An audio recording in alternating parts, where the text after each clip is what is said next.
Monarchy, power, symbol, and survival through the ages. Monarchy is one of the oldest political systems in human history. Long before constitutions, elections, or modern states, societies were ruled by kings, queens, emperors, and dynasties who claimed authority through bloodline, conquest, or divine approval. Although its forms have changed dramatically over time, monarchy has shown a remarkable ability to adapt, survive, and reinvent itself. At its core, monarchy is based on hereditary rule. Power is passed within a family, often justified by tradition or the belief that leadership is a natural inheritance rather than a public choice. In early societies, this system offered stability. Succession was predictable, authority was clear, and the ruler embodied the state itself. Loyalty to the monarch often meant loyalty to the land, the law, and the community. In medieval Europe, monarchy was closely tied to religion. Kings were believed to rule by divine right, a concept suggesting that their authority came directly from God rather than from the people. Challenging the monarch was therefore not only political rebellion but moral transgression. This belief helped consolidate power, but it also made monarchy vulnerable when religious authority weakened.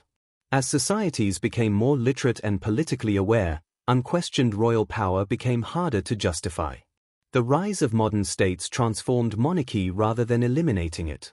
Absolute monarchies, where rulers held near total power, gradually gave way to constitutional systems.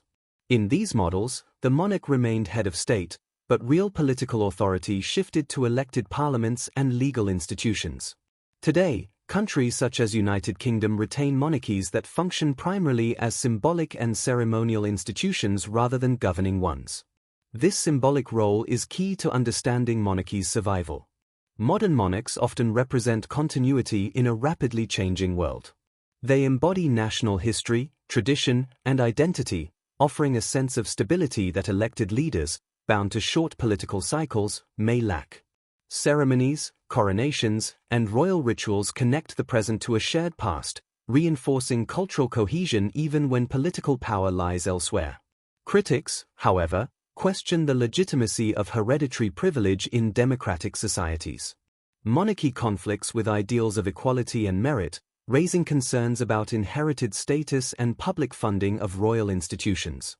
For some, monarchies are harmless traditions. For others, they are outdated symbols of inequality that no longer fit modern values. These debates intensify during moments of crisis, scandal, or generational change within royal families. Globally, monarchy exists in diverse forms. In some countries, monarchs still wield significant political influence. In others, they function almost entirely as cultural figures. This flexibility has allowed the institution to persist despite revolutions, wars, and ideological shifts that dismantled many other ancient systems. Monarchy's endurance lies in its ability to balance power and performance. Where monarchs ruled too absolutely, they were often overthrown. Where they adapted, surrendered authority, and embraced symbolic roles, they often remained. In this sense, monarchy survives not through strength, but through restraint. Monarchy is less about governance than meaning. It tells stories about origin, continuity, and belonging. Whether admired or criticized, it reflects humanity's long struggle to organize power, justify authority, and reconcile tradition with change. In the modern world, monarchy no longer defines how societies are ruled, but it continues to shape how they remember, represent, and imagine themselves.